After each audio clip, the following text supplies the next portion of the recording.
Hello friends, lunch box recipe la இன்னைக்கு நம்ம பார்க்க போற ரெசிபி எல்லாருக்கும் ரொம்ப பிடிச்ச ஒரு ரெசிபி தான் lemon rice with potato fry. வீடியோக்குள்ள போறதுக்கு முன்னாடி நம்ம சேனலை subscribe பண்ணாதவங்க subscribe பண்ணிக்கோங்க. First lemon rice நம்ம பண்ணிரலாம். pan சூடானதும் 2 டேபிள்ஸ்பூன் நல்லெண்ணெய் ஆட் பண்றேன். எண்ணெய் சூடானதும் 1 டேபிள்ஸ்பூன் கடுகு, 1/2 டேபிள்ஸ்பூன் உளுந்து, 1/2 டேபிள்ஸ்பூன் கடுகு. கடலைப்பருப்பும் உளுந்தும் நல்லா பொன்னிறமா வந்ததுக்கு அப்புறம் கடுகு போடுங்க. கடுகு பொரிஞ்சதும் 4 வரமிளகாய், 1 பச்சை மிளகாய் நாலா கீறி போட்டுருக்கேன். கூடவே 2 டேபிள்ஸ்பூன் கடலைப்பருப்பு ஆட் பண்றேன். நீங்க முந்திரி வேணாலும் ஆட் பண்ணிக்கலாம். இது எல்லாத்தையும் எண்ணெயில நல்லா வறுத்து எடுத்துக்கோங்க. பாருங்க இந்த மாதிரி பிரவுன் கலர்ல வரணும். இப்படி வறுத்து எடுத்துக்கோங்க. கூடவே 1/2 டேபிள்ஸ்பூன் பெருங்காயத்தூள், 1 கை கருவேப்பிலை, 1/4 டேபிள்ஸ்பூன் மஞ்சள் தூள் போட்டுட்டு மிக்ஸ் பண்ணி விட்டுக்கோங்க.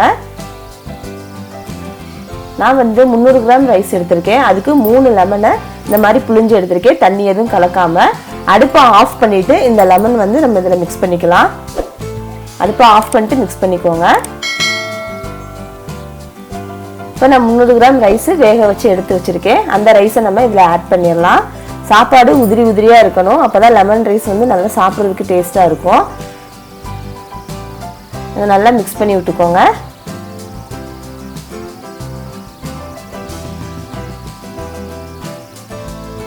நான் சாதம் வடிக்கும் போதே உப்பு போட்டு வடிச்சனால இந்த ரெசிபி செய்யறதுக்கு நான் உப்பு ஆட் பண்ணலை. நீங்கள் உப்பு போடாமல் சாதம் வடிப்பீங்க அப்படின்னா இப்படி மிக்ஸ் பண்ணும்போது உப்பு ஆட் பண்ணிட்டு மிக்ஸ் பண்ணி விட்டுக்கோங்க. நல்லா எல்லா பக்கமும் அந்த லெமன் எல்லாம் சேரணும். வெள்ளை கலரில் தெரியாத அளவுக்கு நல்லா இந்த மாதிரி மிக்ஸ் பண்ணி விட்டுக்கோங்க.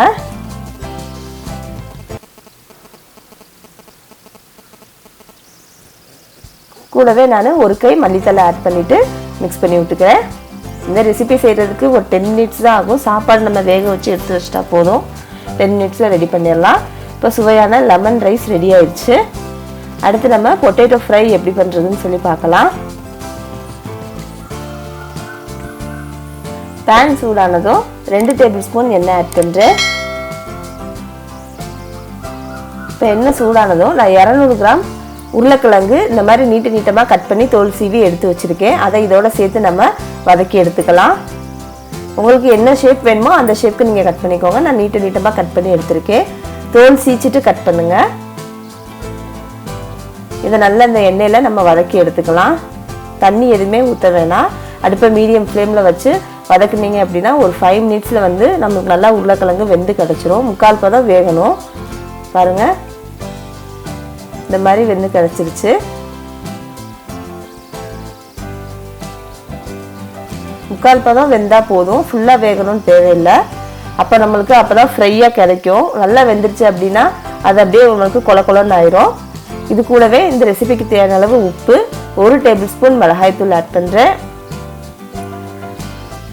1/2 டேபிள்ஸ்பூன் மல்லித்தூள், கொஞ்சோண்டு மஞ்சள் தூள் ஆட் பண்ணுறேன். ஆட் பண்ணிட்டு மிக்ஸ் பண்ணி விட்டுக்கோங்க. அடுப்பை மீடியம் ஃப்ளேமில் வச்சே நல்லா மிக்ஸ் பண்ணுங்கள். இப்போ இந்த மசாலா எல்லாமே இந்த எண்ணெயோடு சேர்ந்து உருளைக்கிழங்குல சேர்ந்து நமக்கு நல்லா ஃப்ரையாக கிடச்சிரும். இப்போ இறக்க போகும்போது இதில் 1/2 டேபிள்ஸ்பூன் மிளகுத்தூள், 1/2 டேபிள்ஸ்பூன் சீரகத்தூள் ஆட் பண்ணுறேன். ஆட் பண்ணிட்டு மிக்ஸ் பண்ணி விட்டுக்கோங்க. இந்த மிளகுத்தூள் சீரகத்தூள் சேர்ந்தாலையும் அதனால நம்மளுக்கு மொறுன்னு கிறிஸ்பியாக கிடச்சிரும். பாருங்கள் இந்த மாதிரி நல்லா மிக்ஸ் பண்ணி விட்டுக்கோங்க. அவ்வளோதாங்க, ஈஸியான பொட்டேட்டோ ஃப்ரை ரெடி ஆயிடுச்சு. உருளைக்கிழங்கு 1/4 பதம் வெந்ததுக்கப்புறம் மசாலா ஆட் பண்ணணும். ஃபுல்லாக வேக வச்சு நீங்கள் மசாலா ஆட் பண்ணிங்கன்னா உங்களுக்கு நல்லா ஃப்ரையாக கிடைக்காது. இப்போ சுவையான உருளைக்கிழங்கு ஃப்ரை கிடச்சிருச்சு. அவ்வளோதான். நம்ம லஞ்ச் பாக்ஸ் பேக் பண்ணும்போது லெமன் ரைஸை அதுக்கு உருளைக்கிழங்கு ஃப்ரை பண்ணி கொடுத்தோம் அப்படின்னா எவ்வளோ சாப்பாடு சாப்பிட்றோன்னே தெரியாது. அவ்வளோ டேஸ்ட்டாக இருக்கும். நீங்களும் இந்த ரெசிபி உங்கள் வீட்டில் ட்ரை பண்ணிவிட்டு மறக்காமல் எனக்கு கமெண்ட் பண்ணுங்கள்.